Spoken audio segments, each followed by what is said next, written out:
Mi nombre es Francisco von Hildebrand, yo soy el director ejecutivo de la Fundación Gaia Amazonas, una ONG colombiana que llevamos más de 30 años trabajando de mano en mano con los pueblos indígenas para proteger la Amazonía en Colombia y en el bioma.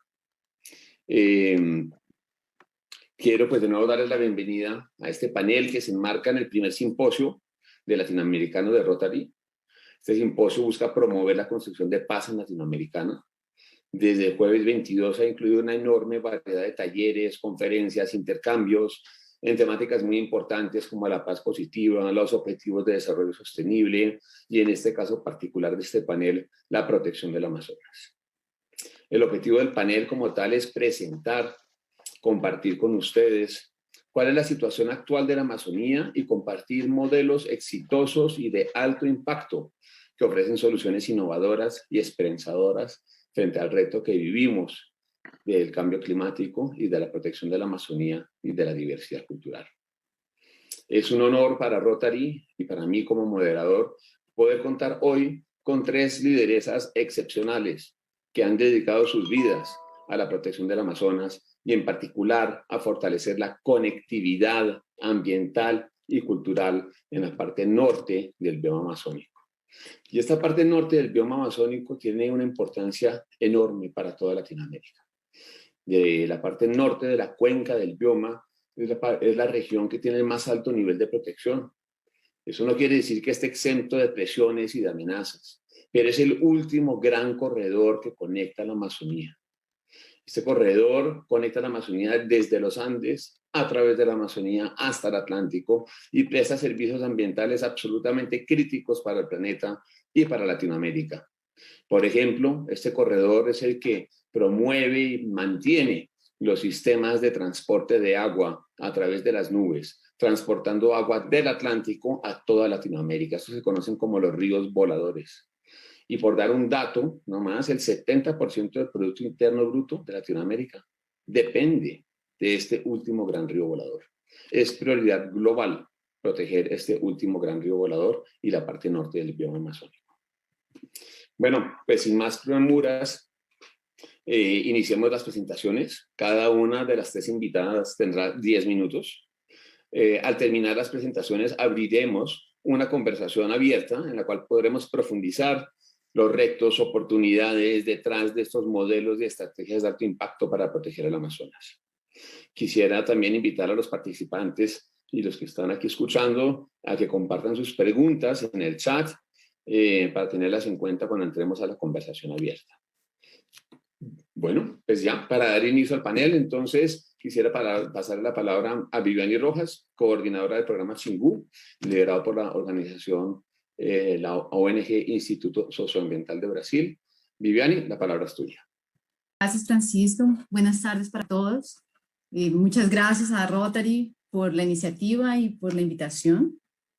Entonces, sin grandes delongas, mi nombre es Viviani Rojas, soy abogada colombiana, trabajo en la Amazonía hace más de 20 años y específicamente hace poco 15 años vivo y trabajo en la Amazonía brasilera, junto con una organización de la sociedad civil brasileña que se llama el Instituto Socioambiental, una de las principales ONGs de Brasil que trabaja hace 27 años en la región. Entonces, a mí me ha tocado una misión súper difícil, que es hacer un resumen del actual contexto que la región amazónica tiene en este momento, de la historia en apenas 10 minutos. Entonces yo hice un esfuerzo por realmente seleccionar algunos datos, pocos datos, que me gustaría compartir con ustedes a título de provocación, una cosa para un abrebocas para poder entrar en un debate sobre aquellos puntos que consideremos tal vez sean más interesantes.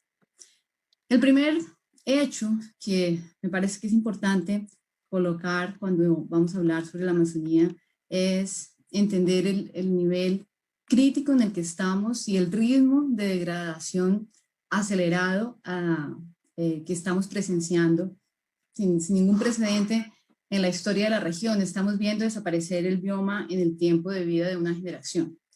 hasta 1975, calculábamos que apenas el 0.5% de la Amazonía había sido deforestada. 10 años después ya era el 5%, y ese índice saltó para el 17% del bioma en el 2007.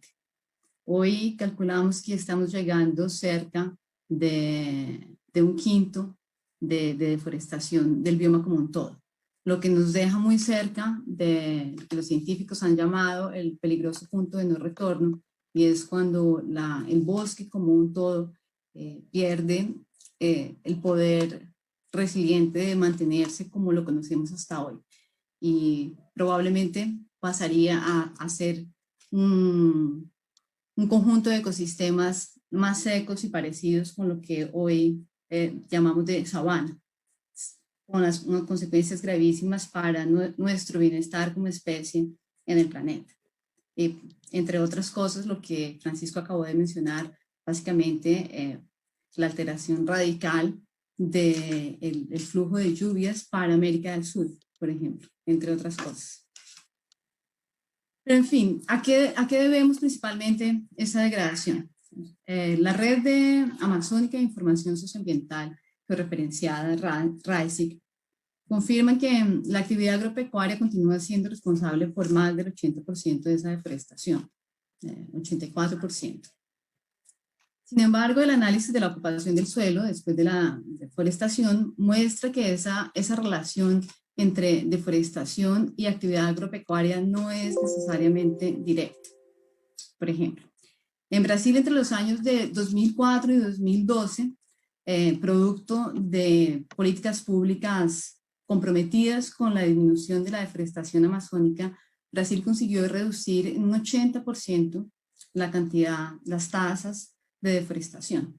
Y durante ese mismo periodo, durante esos 8 años, durante ese mismo periodo, el PIB de Brasil aumentó 75%, y específicamente el PIB relacionado con la agropecuaria en la Amazonía brasileña aumentó 37%. Eso quiere decir que no hay una relación directa y necesaria entre deforestación y producción agropecuaria. Y es muy importante tener clara esa distinción, porque es definitivamente un mito, una falacia, insistir en que la frontera agrícola o agropecuaria necesita expandirse sobre la floresta, sobre el bosque amazónico para garantizar la producción de comida.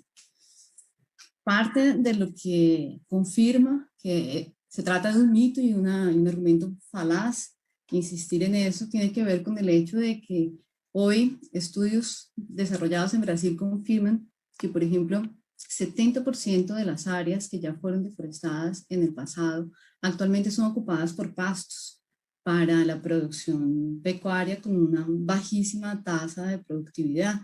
Es prácticamente una cabeza de ganado por hectárea, lo que es un crimen. Donde había una hectárea de bosque mega biodiverso, nosotros tenemos una cabeza de ganado.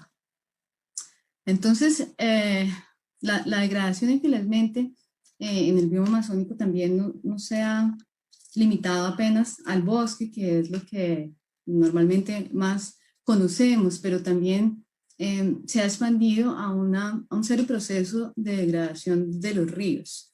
Los recursos hídricos en la región como un todo están sufriendo un proceso gravísimo de degradación. En la última década vimos que prácticamente doblaron la cantidad de ríos amazónicos que fueron represados o para la producción de energía eléctrica o para la irrigación agrícola. Y también asistimos impotentemente al aumento de la minería ilegal en todos los países, desafortunadamente en todos los países de la cuenca, con todas las consecuencias que eso significa para los recursos hídricos, la degradación ambiental de subcuencas enteras, pero también la degradación social que implica la manutención de esas actividades ilegales en la región, en territorios indígenas y en territorios de otras comunidades del bosque no indígenas, como ribereños, extractivistas, pequeños, comunidades negras también rurales en el Amazonas, que a pesar de no ser comunidades indígenas, pueblos indígenas, tienen modos de vida sustentables, digamos, con usos sustentables relacionados a usos sustentables de la floresta. Hay suficientes investigaciones que comprueban que efectivamente en las regiones de la Amazonía donde hay efectiva ocupación humana, los índices de conservación son mayores que aquellas áreas que, a pesar de destinadas a la conservación ambiental, no logran mantener la preservación de las áreas, entre otros motivos, por la ausencia de ocupación humana que la defienda y la use de manera sustentable, principalmente en las áreas de frontera donde hay disputas por territorio. Infelizmente, al lado de la degradación ambiental en el bioma amazónico, excluyendo los pueblos del bosque que tienen sus derechos territoriales garantizados y por tanto las condiciones para reproducir sus modos de vida, lo cierto es que las poblaciones amazónicas presentan hoy los peores índices de desarrollo humano y las mayores tasas de violencia en las regiones amazónicas de casi todos los países que compartimos la cuenca. En otras palabras, no es exagerado decir que la destrucción del bosque hasta hoy solo ha traído pobreza y tragedia en la región. Definitivamente el modelo de desarrollo económico extractivista que aún sigue siendo implementado en la región amazónica es un fracaso. Eso necesita ser reconocido, explicitado y reformulado por las sociedades y los gobiernos que compartimos la cuenca amazónica. La agropecuaria necesita modernizarse en la región para ganar productividad, sin duda, pero eso no va a ocurrir mientras la frontera permanezca abierta, estimulando el uso improductivo del suelo y la especulación inmobiliaria que realmente debería, de forma más adecuada, digamos, para ser más precisos, culpar a la actividad agropecuaria por la deforestación o como principal causa de la deforestación en el Amazonas es impreciso. Tal vez deberíamos hablar que la principal causa de deforestación en el Amazonas es la especulación inmobiliaria, porque es a través de ese proceso de deforestación que termina promoviendo ocupaciones del suelo y concentración de tierra que nosotros vemos consolidado las áreas degradadas y no en áreas productivas, o altamente productivas para la agropecuaria. Por último, un último dato que me gustaría traer de contexto es que es imposible desconocer o olvidarse que 79% de la población de la Amazonía es urbana. Son personas que viven principalmente o de actividades predatorias del medio ambiente o de recursos públicos, básicamente como funcionarios públicos en la manutención de una estructura estatal precaria, pero que mantiene un conjunto de población urbana en condiciones también muy precarias. Las personas de esas ciudades necesitan tener mejor acceso, de hecho, a servicios públicos. Parte, por ejemplo, de la crisis más grave relacionada al COVID-19 en Brasil ocurrió exactamente en las ciudades amazónicas de Brasil. Y digamos que los riesgos a los que estamos expuestos hoy todos también como humanidad está por cuenta del fatal tratamiento y gestión que se ha hecho a la pandemia en la región. Tiene mucho que ver también con esta precariedad de la presencia del Estado en esas ciudades amazónicas. La región necesita de mejores servicios públicos, escuelas, mejores universidades que sean capaces, de hecho, de potencializar los conocimientos regionales para la producción de tecnología regional, apropiada, capaz de aprovechar económicamente mejor la riqueza, la biodiversidad que existe en la región y también la riqueza de los conocimientos muy sofisticados de pueblos indígenas y otras comunidades del bosque. Por último, me gustaría apenas apuntar que me parece que nosotros estamos delante de 3 grandes desafíos urgentes en este momento en la Amazonía. El primero tiene que ver con parar la deforestación. Para parar la deforestación necesitamos combinar un trabajo de destinación de áreas públicas para pueblos del bosque y para otros usos sustentables, combinado con acciones de comando y control que sean capaces de detener la especulación inmobiliaria a la cual es sujeta hoy la región. El segundo gran desafío es restaurar las áreas degradadas. La Amazonía tiene un gran potencial de restauración y es urgente restaurar áreas ecológicamente prioritarias en la región de la Amazonía. Y eso demanda y pasa también por superar algunos bloqueos graves o limitaciones importantes que tienen que ver, por ejemplo, con la ausencia de un mercado de semillas nativas para los cuales los pueblos indígenas y las comunidades, los pueblos del bosque son fundamentales porque tienen un conocimiento agregado y muy específico sobre esas semillas nativas sin las cuales no podríamos hablar de restauración. Entonces, los procesos de restauración son claves en varios sentidos. Un tercer desafío, necesariamente conservar las áreas que ya están preservadas, y eso pasa claramente por el reconocimiento de los gobiernos indígenas de sus territorios, que son las áreas hoy las áreas más conservadas de la región, y también el establecimiento de espacios institucionales públicos y transparentes de coordinación entre gobiernos indígenas y no indígenas, y eso tiene que ser encarado de una forma definitiva.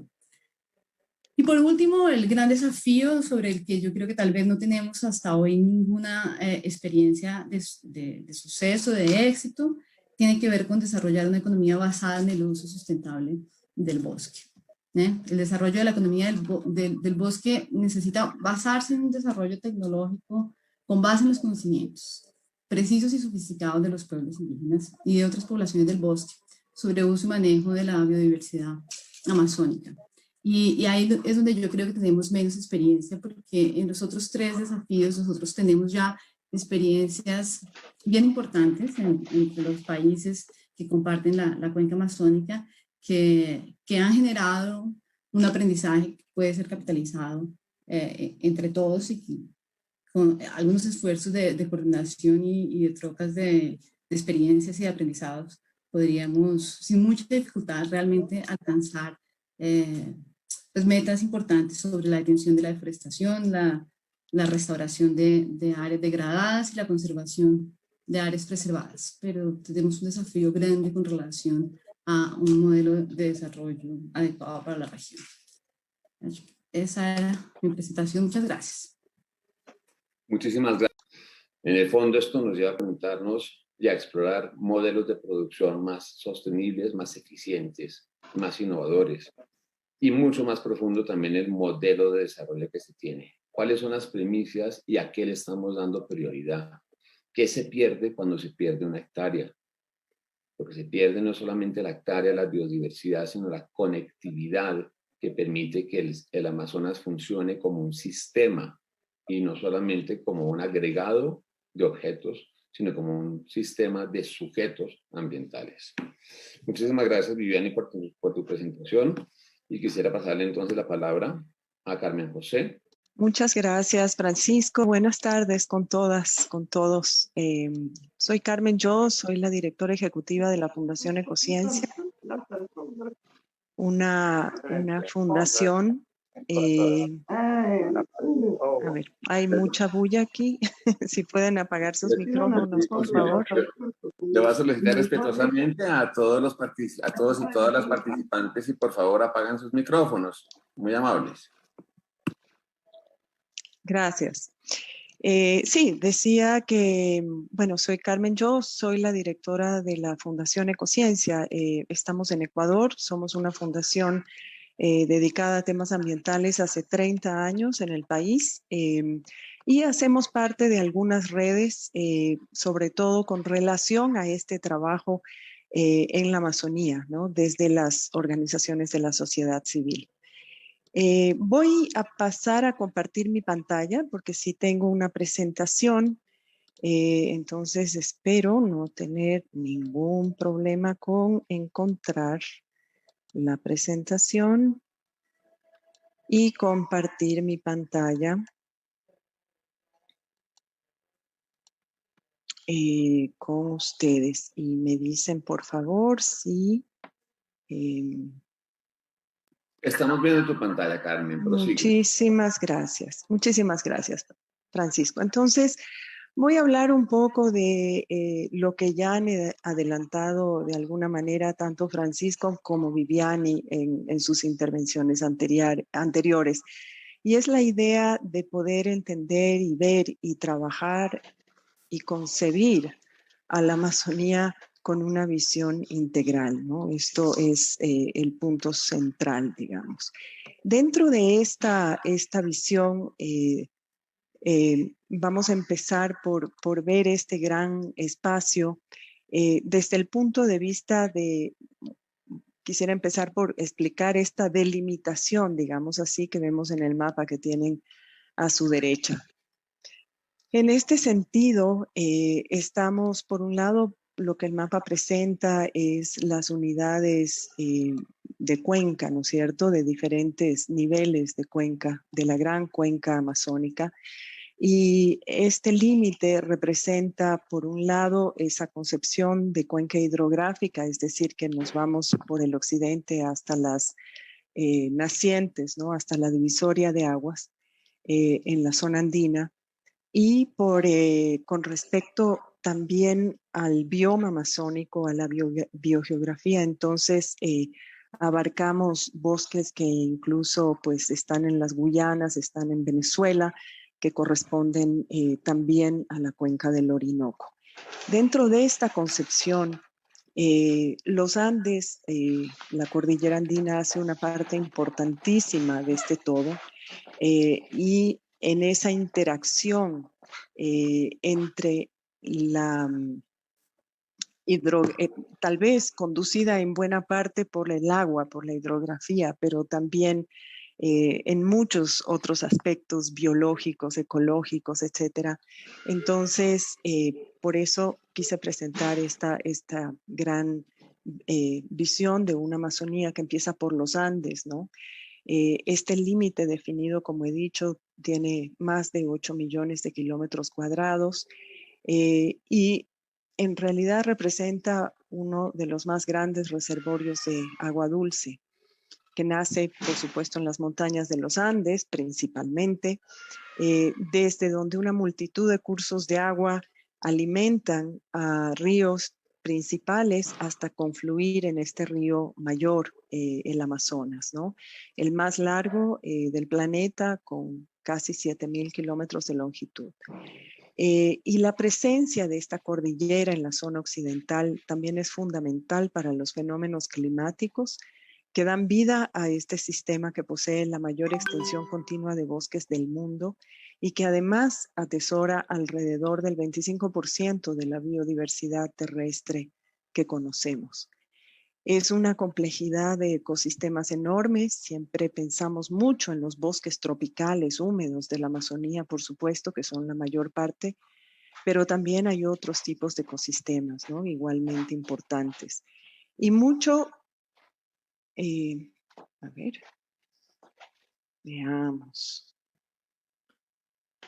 Y como dije, mucho de esa conectividad viene dada a través de un sistema climático, digamos, donde hay esta conjunción entre lo que pasa por el lado del este con el Atlántico y sus corrientes y nubes que se forman a partir de esa humedad que está allá y traspasa toda la Amazonía hasta chocar con las montañas andinas, ¿no?, en un proceso que describió brevemente Francisco cuando iniciamos el panel. Entonces, cada año durante una temporada, un 25% de la Amazonía se inunda, aumentando mucho la extensión de ecosistemas acuáticos que de todas maneras permanecen siempre, ¿no? Estos procesos naturales, por supuesto, enriquecen los suelos por la acumulación de sedimentos que son arrastrados desde los Andes hacia esa gran planicie amazónica.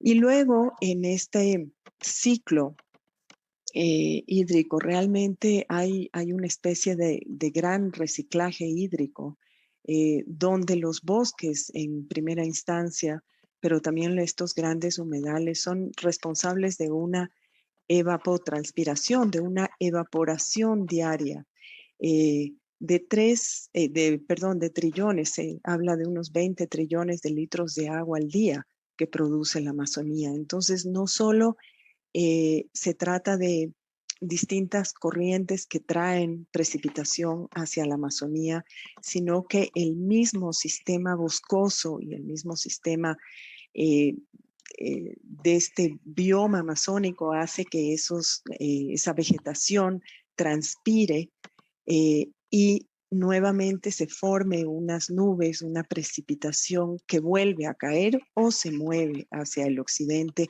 o hacia el sur de nuestro continente.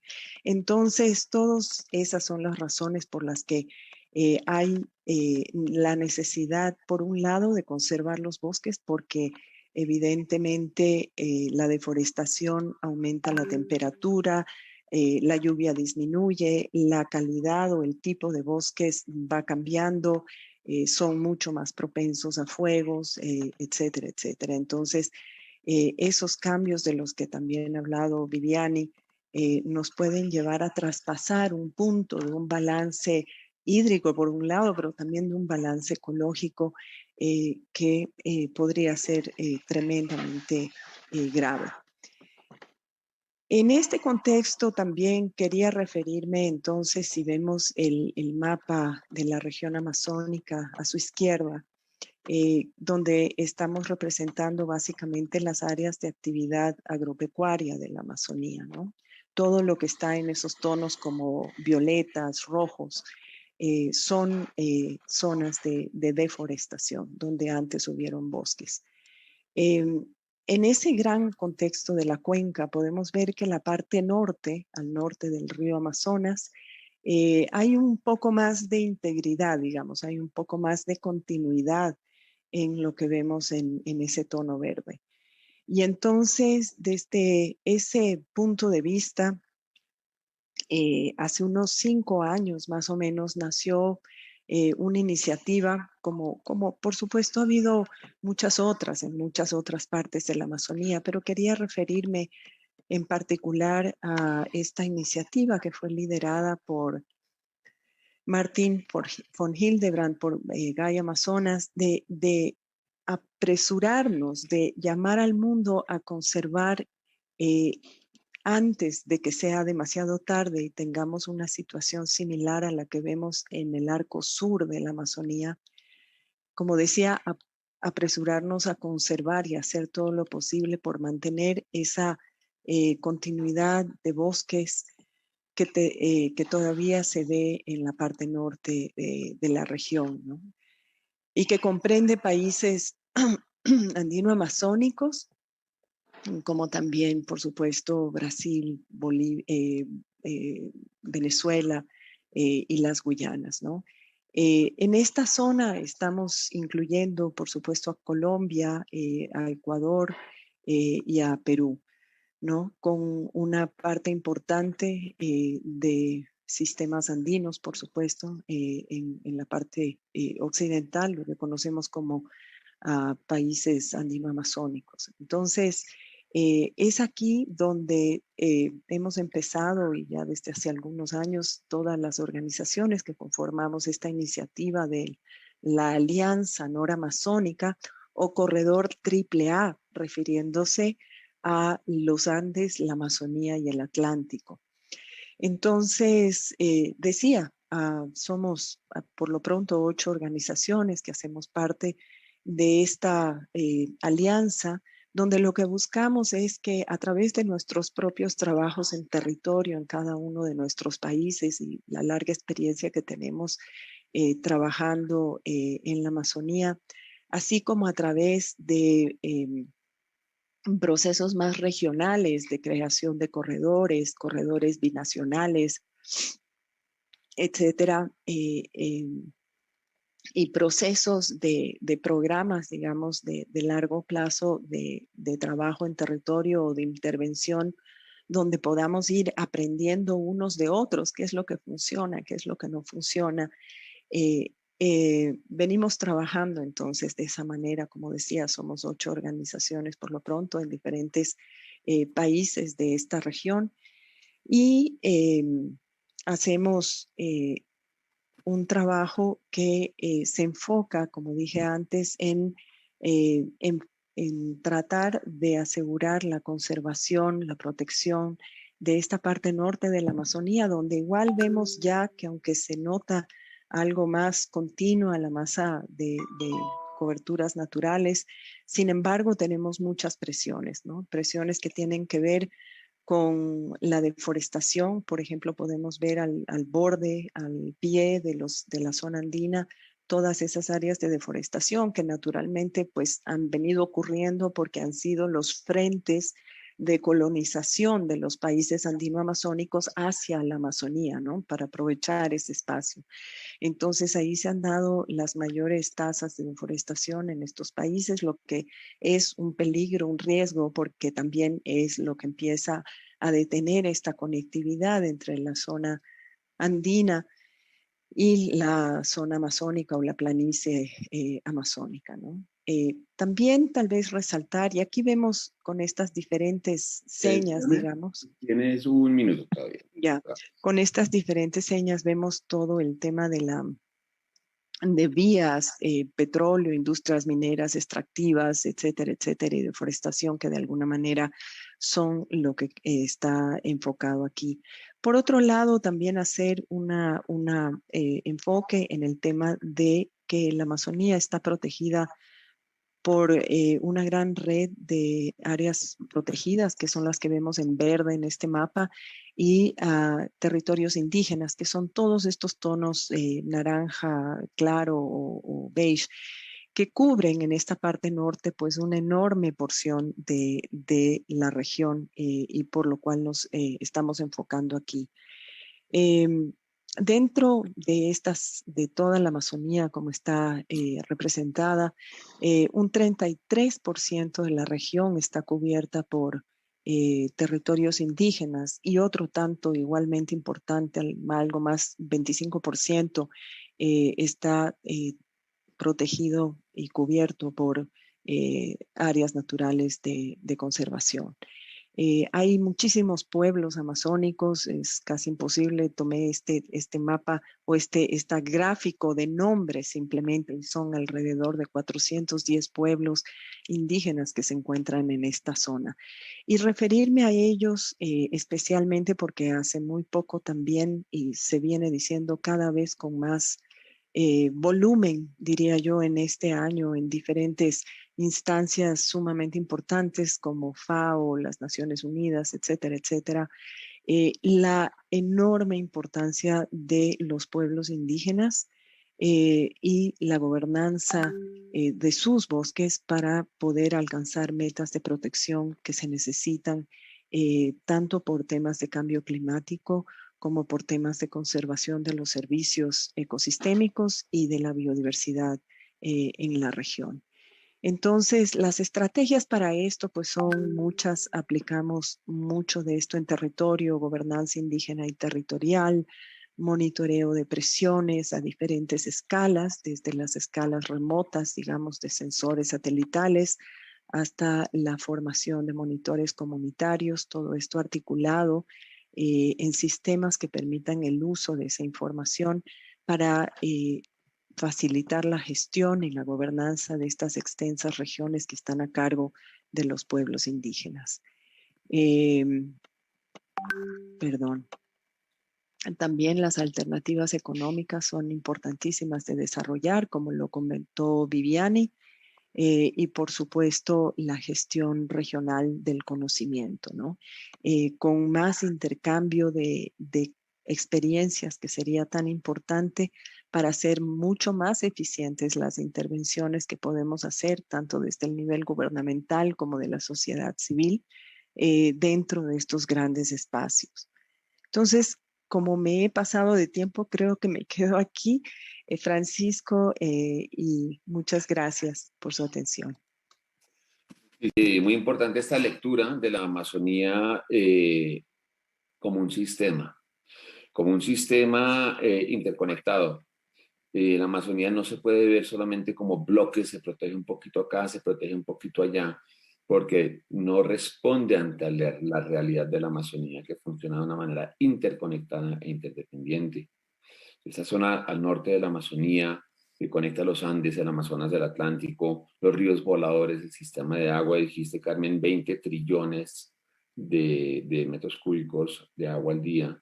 Al fin del día, el tema de la Amazonía, proteger la Amazonía no es solamente un tema ambiental, es un tema social, es un tema de, en verdad, construcción de paz y de seguridad social, económica, política. Es un tema que va mucho más allá de una agenda ambiental. Y esto, el impacto de la Amazonía frente a las economías nacionales, frente al bienestar en las ciudades capitales, independientemente de dónde se encuentren, la importancia de estos ríos voladores y el aporte que trae la Amazonía deberían de en verdad estar en la cabeza de todo ministro de Economía y de todo ministro de Planeación de todo país. Esto no es un tema de una agenda ambiental, es un tema de paz y seguridad política, económica y social, que lo que mantiene esto es esta paz ambiental. Para terminar, hay de recalcar algunos puntos que comentó Carmen, ¿no? Hay soluciones y estrategias de alto impacto que se han implementado en los últimos 30, 40 años. La Alianza Noramazónica reúne a las ONGs pioneras que han estado detrás del cambio efectivo de la protección de la Amazonía durante las últimas 4 décadas. Ahí hay soluciones y modelos, como mencionó Carmen, de gobernanza local, de monitoreo, de acompañamiento a los estados a construir país desde una visión de interculturalidad y de sostenibilidad.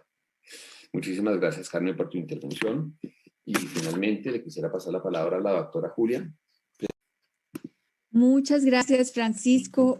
Son 3 sombreros que me enorgullecen, especialmente el último que acabas de mencionar, a donde llegué a esta admirada organización que es Gaia. Muchas gracias por permitirme ser parte de esta maravillosa organización. Bueno, voy a comenzar una presentación en la cual quiero iniciar también por agradecerle al Club Rotario la organización de un evento tan importante como este y a Gaia Amazonas por invitarme a ser parte de este evento. También te voy a pedir que si me voy extendiendo mucho, me avises, por favor. Claro que sí, sigue. Gracias. Bueno, quizá comenzar por decirles que el propósito de mi presentación es mostrarles una experiencia exitosa como es la de Colombia en su trabajo en la Amazonia, en su trabajo con las comunidades indígenas. Las áreas protegidas del Sistema de Parques Nacionales de Colombia están efectivamente relacionadas con territorios de grupos étnicos. El 69% de las áreas protegidas del sistema de parques se relacionan con grupos étnicos. 33 de las 59 áreas de parques de Colombia tiene relación con resguardos indígenas y territorios colectivos de pueblos pueblos de comunidad negra también. 14 áreas con estos consejos comunitarios y un pueblo raizal, y 5 áreas tienen tanto relacionamiento con territorios indígenas como con comunidades negras. Pero esto ha venido evolucionando en nuestro país y por eso quiero mostrarlo hoy como una experiencia exitosa, porque el paradigma inicial con el cual se declararon los primeros parques nacionales hace 60 años, ya 61 años, es el de que en las áreas no había presencia humana, no había normatividad que regulara la relación con la presencia humana y por el contrario se consideraba que era un obstáculo esa presencia de comunidades locales que impedía la gestión efectiva de las áreas del sistema. Pues bien, la Constitución de 1991, la Constitución de Colombia, que ha sido denominada Constitución Verde, que ha tenido un desarrollo de jurisprudencia de todas las cortes, dio un cambio sustancial a este tema y dio herramientas para un trabajo muy importante que es el que les quiero contar hoy. Al considerar la Constitución de Colombia que Colombia es una nación pluriétnica y multicultural y que esto implica el reconocimiento de derechos especiales y excepcionales a los grupos étnicos en sus territorios ancestrales, con sus prácticas de subsistencia y, como decía, ha sido corroborado por muchas sentencias de las Cortes, de la Corte Constitucional, del Consejo de Estado, de la Corte Suprema de Justicia. El objetivo de parques nacionales, han dicho, interpretando los atributos y las normas constitucionales, es proteger el patrimonio natural, por supuesto, pero también proteger el patrimonio cultural y el hábitat natural donde se desarrollan las culturas tradicionales que son parte de ese patrimonio nacional. ¿Cómo se ha hecho esto? ¿Cómo Colombia ha desarrollado este nuevo paradigma? En el año 2000 se formuló una política pública muy importante que se denominó la política de participación social en la conservación, que tiene una herramienta fundamental que son las estrategias especiales de manejo, así se denominaron, que son todas esas decisiones, acciones y medidas que están coordinadas y concertadas entre la autoridad pública, parques nacionales, y la autoridad pública étnica, las autoridades étnicas, para poder coordinar el ejercicio de esa función pública de la conservación, el ordenamiento ambiental y el manejo conjunto de las áreas protegidas de parques nacionales, que tienen esa relación, como lo mencionaba arriba, con esa relación de traslape entre territorios indígenas, resguardos, y territorios de comunidades negras, afrocolombianas, raizales y palenqueras. Quiero resaltar que este modelo de política pública, que es exitoso porque tiene resultados en conservación y en mejoramiento de la calidad de vida de las comunidades, es absolutamente replicable en todo el mundo. Los ejes fundamentales de esas estrategias especiales de manejo, que es el trabajo que se realiza, son los temas de territorio, gobernanza, cultura y cómo se hace esa gestión, esos escenarios de gestión y coordinación, de los que quiero hablarles un poquito más. Son en estos temas en los que se trabaja para lograr la planificación y el manejo de las áreas protegidas. Pero esto no lo hace solo la entidad pública del Estado, parques nacionales, lo hace en coordinación y complementariedad con la sociedad civil y con la autoridad indígena, como lo mencionábamos atrás. Y en esto quiero hacer mucho énfasis a lo largo de la presentación. Trae como resultado dos formas supremamente interesantes que son realidad en el territorio colombiano, que es la coordinación de la función pública en coadministración. Es decir, no es que se cuente o la autoridad pública del Estado le cuente a la comunidad cómo se hace el manejo y lo acuerden de alguna manera, sino que en realidad se está coadministrando. El comanejo se hace también con las autoridades de comunidades negras, pero vamos a hablar hoy principalmente de la Amazonia. ¿Cómo se hace? ¿Cómo se hace esta coadministración?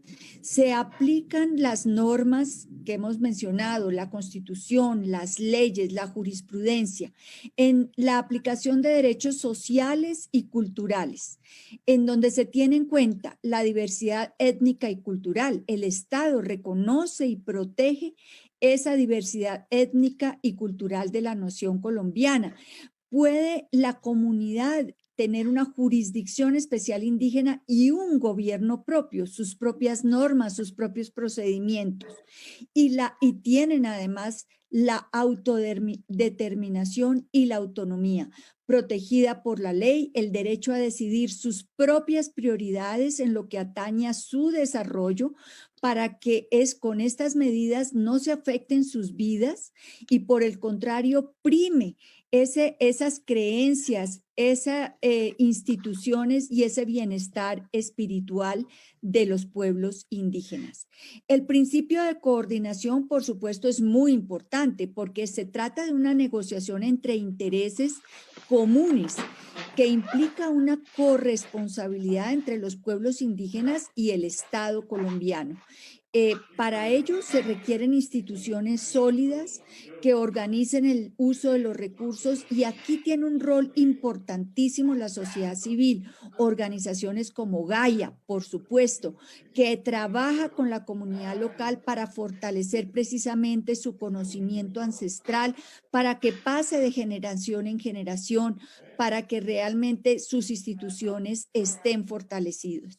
Los principios de gobernanza ambiental en las áreas protegidas, en donde, como decíamos, ese manejo conjunto implica que son socios legítimos e iguales, que aquí no prima el Estado, sino que se trata de socios legítimos e iguales, en donde además los derechos, los derechos territoriales, voy a subir.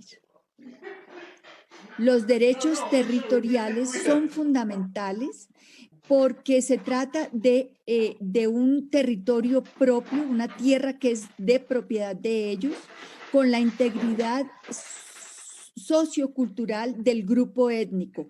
No es solamente su hábitat, es para ellos su territorio es fundamental para su cultura, para su bienestar y para su desarrollo. Y la Constitución de Colombia dice que estos resguardos son inalienables, imprescriptibles e inembargables, es decir, son declarados a perpetuidad. Esto es muy importante ha sido muy importante para Colombia. Estas normas que le han dado ese derecho a las comunidades indígenas a usar y aprovechar los recursos naturales que se encuentran en sus territorios según su cosmovisión, según el fundamento de su identidad cultural, el manejo de su territorio y su propia regulación social. Esto todo reglamentado por las normas en Colombia. Y ya con esta teoría, que es lo que funciona en Colombia, quiero darles algunos ejemplos concretos de parques nacionales en donde ocurre esto, que como decía al comienzo, son lecciones de buenas prácticas, son el desarrollo de gestión de los acuerdos que son replicables e indudablemente esperanzadores. Y aquí, pues, por supuesto, tengo que hacerle un reconocimiento al equipo de parques nacionales de la Dirección Territorial Amazonía y a todos los socios con los que se trabajan. Estos principios son los que acabamos de mencionar y que se aplican a un territorio o bioma amazónico gigantesco, 48 millones de hectáreas en buen estado de conservación, 206 resguardos indígenas, 62 pueblos indígenas, más de 1 millón de personas en 10 departamentos y 58 municipios. A lo largo de todos estos parques nacionales que están mencionados aquí, que se ven en el mapa, que están en unión de otras figuras de conservación del Sistema Regional de Áreas Protegidas del Amazonas, que trabajan en conjunto con autoridades locales, con institutos de investigación científica, con las fundaciones que mencionaba ya Francisco, Gaia, la Corporación Autónoma Regional, Corpo Amazonía, Amazon Conservation Team, Amazon Fund y otras organizaciones que están aquí reflejadas en esta gráfica y que indudablemente en ese trabajo coordinado logran ese resultado de conectividad, de buen manejo de las áreas y de buen vivir de las comunidades. No es perfecto, pero indudablemente hay resultados supremamente importantes de conectividad en al mantenimiento de los servicios ecosistémicos, de mantener y fortalecer esos sistemas culturales, esa cultura viva de los pueblos indígenas. Esto ocurre, por ejemplo, en el Parque Nacional La Paya, en el Parque Amacayacu, en el Parque Nacional o la Reserva Nacional Puinahuay, en los acuerdos políticos de voluntades, que son estos regímenes especiales de manejo, en su implementación, en el seguimiento y en la evaluación de esos acuerdos, en donde, repito, los aliados de la sociedad civil son fundamentales. Lo que se produce al momento de la declaratoria o de la ampliación de un parque nacional como Yaigojea Paporis, como el Parque Nacional Chiribiquete, a través de esos acuerdos reales con la comunidad, con las autoridades indígenas y su comunidad, para avanzar indudablemente en sus planes de manejo, avanzar en esa gobernanza ambiental, en la definición de esos acuerdos que son los que se desarrollan después a través del plan de manejo en estos parques, en donde la realidad de la conservación y la realidad de la coordinación se ve reflejada en el buen estado de los servicios ambientales, de los servicios ecosistémicos y del bosque. Y por supuesto en el liderazgo de la comunidad local.